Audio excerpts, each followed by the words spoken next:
Et yo tout le monde, c'est Romanga, on se retrouve aujourd'hui pour une nouvelle vidéo où je vous ferai part de mon avis concernant les animés de ce printemps qui se sont terminés récemment pour la plupart. C'est une sorte de nouveau concept que j'ai vu circuler sur YouTube, je me suis dit pourquoi pas le faire aussi. Je ne sais pas si ça plaira à tout le monde, n'hésitez pas à me le dire si ce genre de vidéo vous plaît et j'en ferai régulièrement à chaque fin de saison. Comme d'habitude, si mes vidéos vous plaisent, n'hésitez pas à liker, partager et à vous abonner, ça me ferait plaisir et ça m'aiderait beaucoup. Sur ce, commençons.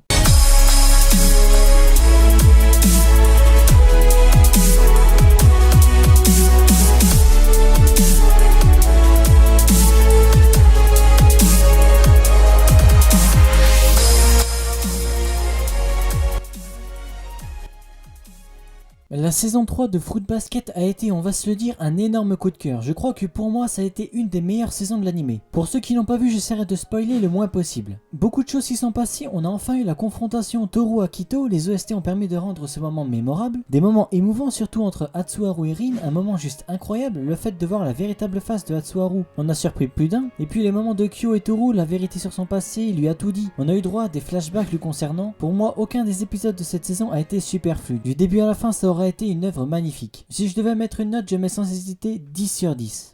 Eden Zero, la nouvelle œuvre de Hiro Mashima, l'auteur de Fairy Tail, toujours fidèle à lui-même dans son nouvel animé. Le chara-design de certains personnages ressemble trait pour trait à des personnages de Fairy Tail. J'ai vraiment eu l'impression de voir la même œuvre. Un très bon animé sans surprise, il y a toujours la notion d'amitié chez notre héros principal, qui se bat avec ce genre de conviction en tête, il se bat pour ses amis. Dans cet animé, j'ai plus ressenti le thème de l'aventure. Shiki, Rebecca et Happy, voyage de planète en planète, font face à des affaires sombres. J'ai adoré aussi le fait que Rebecca soit une big-youbeuse, une youtubeuse en quelque sorte. J'ai trouvé vraiment ce concept original, de même pour le fonctionnement de l'Ether Gear. J'ai adoré les OST, l'opening est pour moi incroyable et l'animation était vraiment propre. L'histoire d'Eden Zero est vraiment lourd. Il continue d'ailleurs cet été, je continuerai évidemment de regarder. Je mettrai un 8 sur 10.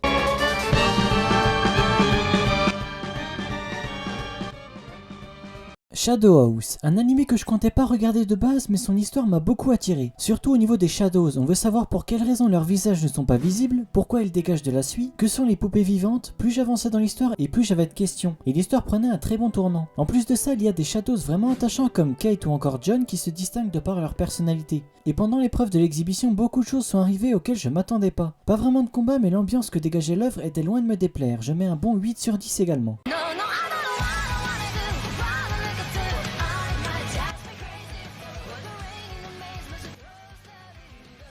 Kyukyoku Shinkashita, l'anime où le héros s'essaye dans le plus dur des RPG. Alors j'ai été un peu déçu en fait. Un très bon début, l'univers du jeu vidéo est bien exploité, mais Hiro, le personnage principal, il évolue pas en fait. Ce qui m'énerve, c'est qu'il reste toujours le même. Il se rebelle pas quand il se fait harceler, peu importe la situation. J'ai eu un espoir à un moment, mais il est très vite parti à l'eau, il ne sait pas se battre en plus de ça. En plus, la fille qui l'accompagne, Reona, est pour moi détestable. À partir du moment où elle se moque de ce qu'il a vécu, qu'elle rigole sans arrêt et qu'elle sert à rien, franchement j'attends rien de sa part. Même si son objectif n'est pas commun. Et il y a trop de personnages détestables. J'ai vraiment pas aimé ce côté-là. Je mettrai 5 sur 10 pour cet animé.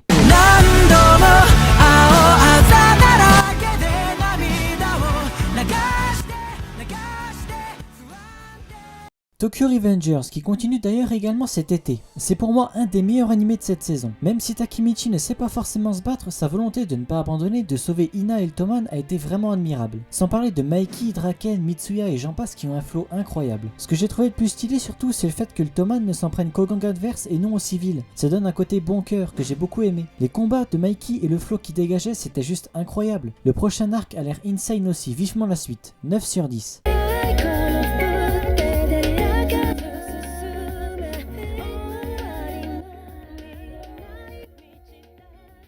To Your Eternity. Le premier épisode m'a mis d'accord tout de suite. J'ai été littéralement surpris, c'était un ascenseur émotionnel, même pour la suite des épisodes. Le fait que plus on avance, plus Im apprend des choses, que ce soit la parole, une conscience, des apparences. L'histoire derrière tout ça est incroyable. Chaque personne rencontrée fait changer Im, on en apprend sur lui au fur et à mesure des épisodes. Les personnages sont tous attachants, on peut détester personne, à part évidemment ceux du côté ennemi. Les OST sont folles, ça te met directement dans l'ambiance. Le fait de suivre l'évolution de Im, et je pense ce qui m'a incité à continuer. Comment est-ce qu'il finira? Est-ce qu'il trouvera un objectif à venir? J'attends ses réponses avec impatience. Il continue également cet été. Je mets 10 sur 10.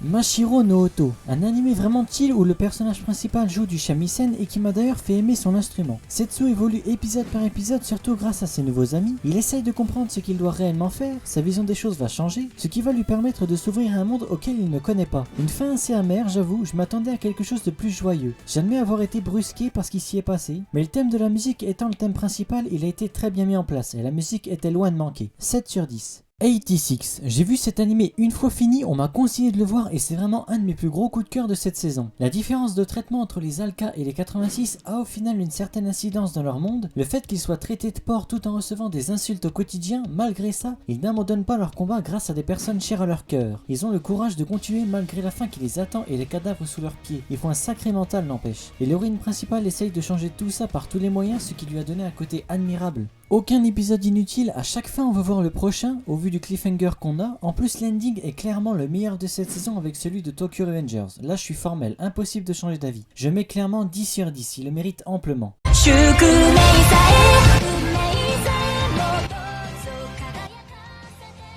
Vivi Fluorite Ice Song. Je l'ai directement vu après 86, donc une fois terminé, tout le monde ne faisait que d'en parler, alors évidemment j'ai été obligé de voir ce chef-d'œuvre. Je m'attendais vraiment pas à une dinguerie pareille en fait. L'animé est beaucoup trop beau, que ce soit pour les yeux, les cheveux, les graphismes que j'ai trouvé magnifiques. Je me dis que si là en 2021 on a ce genre d'œuvre, ça va être quoi dans 10 ans? J'ai vraiment hâte, les studios ne font qu'évoluer constamment, ça va être dingue ces prochaines années. En plus de ça, des épisodes mais avec une animation juste folle. Je connais évidemment Wit Studio, mais pour cet animé je m'attendais pas à voir un tel travail. Au commencement on nous montre d'emblée que cet animé est pour public averti, surtout au vu des scènes assez gore, mais en plus des épisodes émouvants ne manque vraiment pas, et un opening que ce soit au niveau du visuel ou du son nous vend du rêve. Un des personnages principaux est là pour gérer la comédie dans des situations qui en ont vraiment besoin. Quoi qu'il en soit, c'est très difficile pour moi de mettre en dessous de 10 sur 10. L'air de rien, c'est compliqué de couronner le meilleur animé de cette saison, il y a beaucoup de masterclass. Ce que je peux dire, c'est que Vivi est loin d'être surcoté et mérite d'être l'un des meilleurs de cette saison.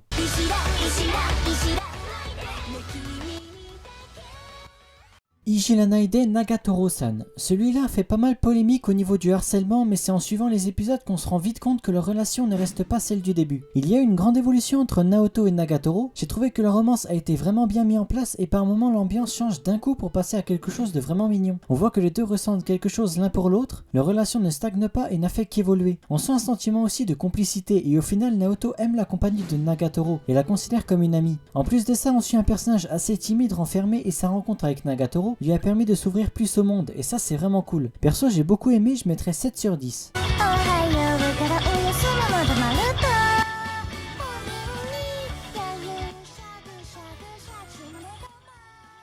La sorcière tueuse de Slim depuis 300 ans. Le fait qu'il n'y ait pas eu beaucoup de combats a été assez dommage je trouve, surtout au niveau du potentiel que l'anime avait, mais j'ai bien aimé comment l'histoire a tourné d'un côté. Rencontrer des personnes de races différentes et au final cohabiter ensemble dans la même maison et ainsi vivre leur vie tout en réglant les problèmes qu'ils peuvent avoir au quotidien, avec une bonne dose de comédie m'a convaincu. Les personnages sont tous vraiment drôles et parfois même pour certains vraiment débiles. Mais le côté comédie a été le plus grand point fort de cet animé. Je mettrais un 7 sur 10.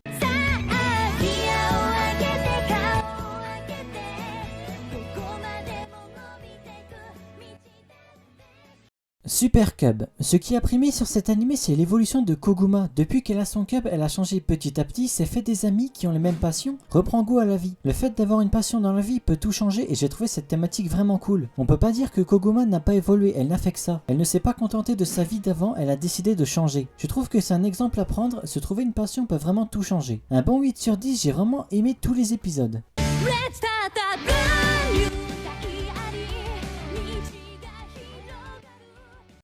Tensura Nikki. Suivre le quotidien de Limulé et de ses amis quand ils ne se battent pas était à la fois intéressant mais a aussi éveillé ma curiosité. Par moments j'ai toujours voulu savoir mais que font-ils quand ils se battent pas? On aimerait bien un peu de vie quotidienne et cet animé a été là pour ça. J'étais un peu chamboulé de par les chara-design. Le chara-design était plus mignon mais d'un côté plus adapté pour ce style de vie. C'est vraiment que de la comédie épisode par épisode. Ils font la fête, célèbrent Noël, on suit leur quotidien tout simplement. Un plaisir de l'avoir suivi jusqu'au bout. Un petit 8 sur 10 parce que les notes négatives pour moi sont assez rares, on va pas se mentir. J'aime vraiment tout à part vraiment si ça part dans tous les sens. Passons au dernier.